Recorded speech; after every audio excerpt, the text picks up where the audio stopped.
But we have a meringue. That's all that matters.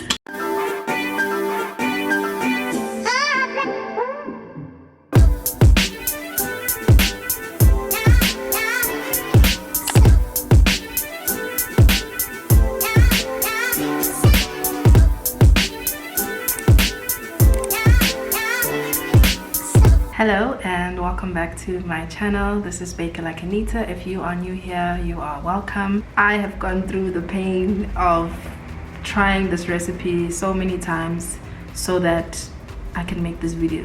Like, my whole life has been building up to this. If you are interested in this video and learning how to make macarons, this is a step-by-step video of how you can achieve this result. So I have gone ahead and drawn some circles using my piping tip and a pen on a piece of parchment paper. So, oh yeah, you can see one. There we go. You are going to need some ground almonds, some icing sugar, some granulated sugar, water, some egg whites. Okay, I'm going to put all the measurements in the description box, but I'm using this thermometer to make an Italian meringue. This is an Italian meringue recipe. So basically the Italian meringue is when you cook some sugar and water over the stove top to make a syrup and then put it into the meringue. It just makes it a bit more stable, and from the recipes that I've tried, this does actually work a lot better. So don't skip this step, basically. Okay, I'm going to get started now, and the first thing that I'm going to do is sift out the icing sugar and almond flour together. I find that what is helpful in sifting them before you mix them with the icing sugar, and if there are any clumps left over on the side, you just put them aside. Don't try and press them through the sieve because that's what's going to create lumps. And then afterwards I added the icing sugar and mixed those two together.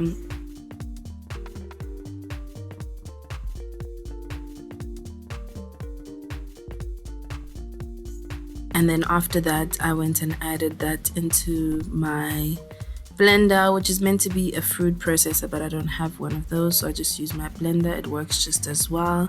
The only thing that I would say here is make sure that your blender, your bowl, and the utensils that you're using are all completely dry, because this can make clumps. You can see me struggling here to mix it, but it's only because I'm using a blender instead of a food processor. You just want to blitz it into a fine powder so that it's one incorporated powder, and then I put it back through the sieve just to make sure that any of the clumps that were there are sifted out and that all of the powder is completely fine. Again, here, if there are any clumps left over at the end, you can just throw them out so that you don't disturb the texture of your macaron. Since I've sifted my almond flour and icing sugar together, I'm going to add egg whites. Now I've used 4 egg whites in total, but this is just half of the egg whites that I've measured out, because the other half I'm going to use it for the meringue. So I'm just going to combine the flour, icing sugar and egg whites together, and this is where I'm going to add my food coloring, gel coloring I mean. So I just added the egg whites to the almond flour and icing sugar mixture until it becomes a paste, and then I added the food coloring. Just add as much as you can, just so that the brightness of the color is still the same after you've added the meringue. And then I just set that aside. In the meantime, I started working on the sugar syrup by putting the water and the granulated sugar into a pot. I put it on a medium to high heat and then lowered it to a medium heat. So I let that sugar syrup boil until it reached about 108 degrees with my thermometer, and once it's reached 108 degrees, then I started whisking the egg whites, which you see now. And once the sugar syrup has reached 118 degrees, then it's ready to add into the meringue. So at this point, you just pour it in a steady stream on the side of the bowl on a medium heat. And then once all the syrup is in the bowl, then you can turn it up. So you do this really until the bowl itself has cooled down. This will probably take about 5 to 10 minutes, but you should have a strong meringue by then. Full disclosure, this is something that I struggle with so much with the meringue. So apparently it's not supposed to look like that because the sugar syrup I was pouring didn't go directly all into the meringue, and now my whisk has some like sugar, like I don't know what to call it, basically sugar syrup that's set.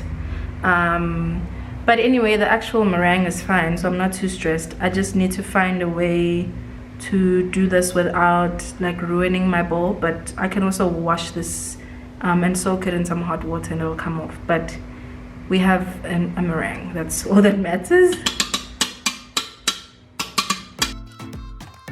So the next part is just to fold in a bit of the meringue into your almond flour and egg white mixture. I only used about 1/3 of the meringue first and then just did a couple of cut and folds. This method of mixing is really great here because you get to incorporate all of the egg whites in the mixture, but also to make sure that you don't over mix the mixture. So cutting and folding is crucial. I usually do this at about 40 times, so mixing 40 times roundabout, that usually gets the desired outcome. And then here I just added the rest of the meringue.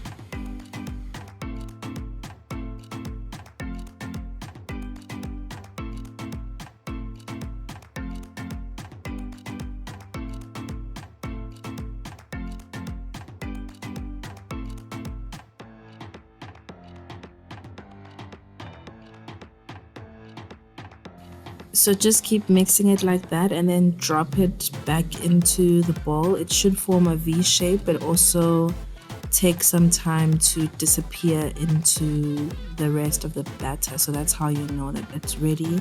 And then after that, I poured it into my piping bag attached with a small piping tip. It helps a lot to just structure the actual meringue if you use a piping tip. I've tried it once before without one and it just didn't work out well, so just rather use a piping tip.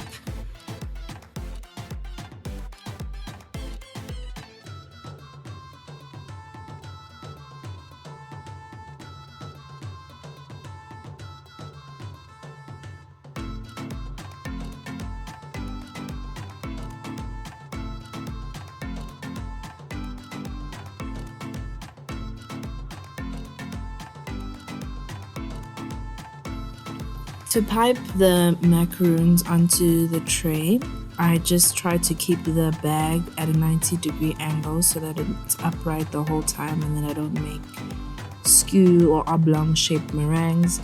But really, it's actually better to have less on the sheet than having more because the macarons can tend to burst. So just really use the circles that you've drawn on to guide you so that you don't put on too much onto the circle. But really, it just takes practice. It's one of those things, and you'll really get a feel for how to do it and whatever is comfortable for you. When you've piped all your circles onto the tray, then I just lightly bang the tray just so that all the air bubbles that are within the macaron get lifted to the top and don't get trapped within the biscuit.